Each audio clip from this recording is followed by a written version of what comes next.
And here's a review on the NETGEAR AC1200 extender model number EX6110 unboxing and setup.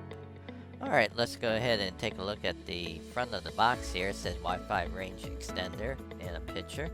And on the right side it says some specs, and then on the back it shows a schematic of where the best location would be to place it, and on the left side some buttons that are on the device itself, and on the bottom we see some print, some serial numbers, and on the top it says NETGEAR. Okay, wanted to go through that quickly because the box is not that interesting. Let's go ahead and unbox this with my pocket knife. Cut the side here and open this up and pop out the carton. And the first thing out is going to be the quick start manual. We'll get back to that later. Put that to the side, and let's go ahead and pull the device itself out and unwrap it quickly here. And here's a front look at it and the bottom, and let's just take a look around here. On the top there's lots of vents, and then on the left side we have a reset, a WPS, and a power button. And then let's see, not much on that side. On the back we have some more vents, and then we have some serial numbers, model numbers, and the AC plug. Now let me tell you, this is really light and fits right into the palm of my hand. It gives you an idea how small it is. And here it is compared to a Dixie cup. And as you can see with the ruler, it's really not that big at all. So it gives you a better idea what the size of this extender is. Okay, let's go ahead and plug this into an AC wall outlet, and when you first do that, the power light is an amber or reddish color, and then after about a minute it does turn green on the power light. And then we can go ahead and go to our computer and go down to the Wi-Fi icon on the taskbar.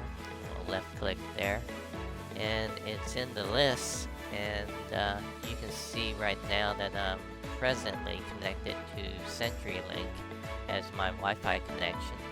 And here's the NETGEAR extender. It does show up. It says open. So let's go ahead and left click on that. And I'm going to uncheck connect automatically and click on connect. When I do, on my Windows 10 computer, it automatically opens up the NETGEAR new extender setup page. And when that happens, we can take a quick look at the extender on the wall, and as you can see, the light on device has now lit up, so we have two green lights now. And let's go back over to the new extender setup page.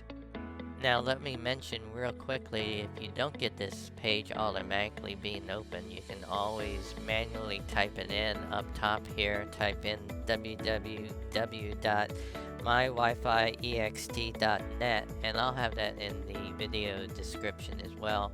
Once you're on this page, go ahead and click on New Extender Setup, and that takes you to this page where you need to create an account with NETGEAR.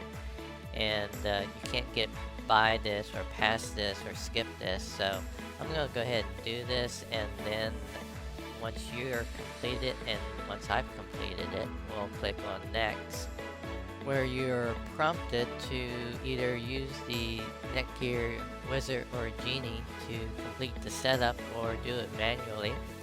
I highly recommend going ahead and clicking on yes and let the Genie help you out.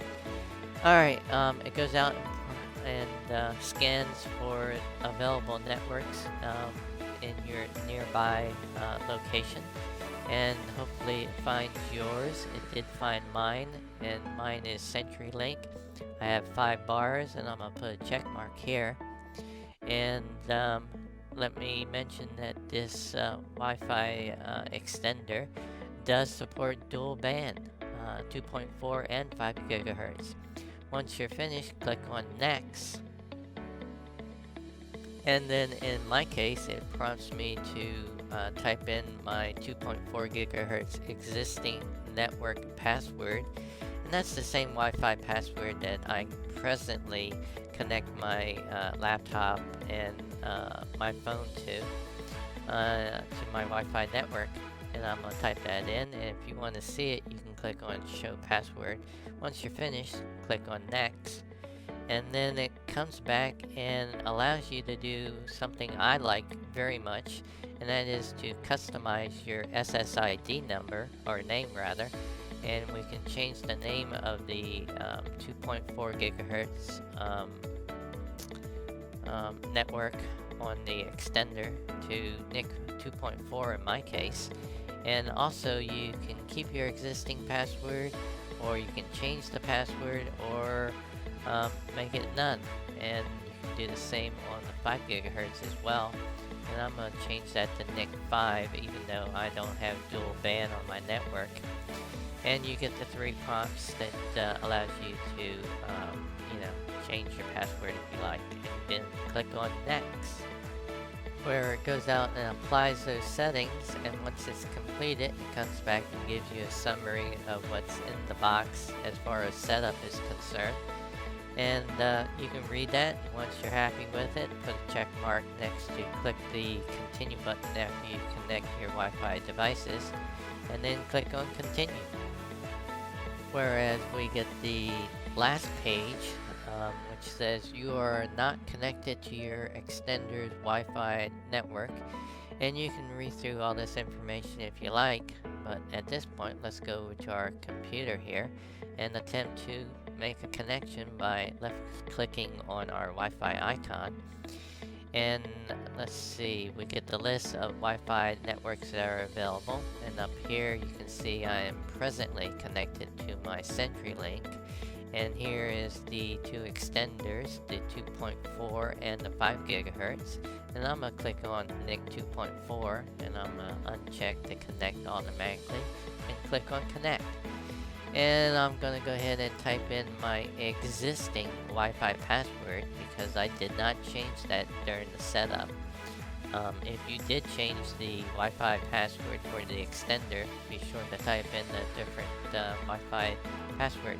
Alright, I'm going to click on Next, and it verifies and attempts to connect, and it did connect. So I'm now connected to my extender, the NIC 2.4 network, and as you can see, I opened up a browser and it went right to Google.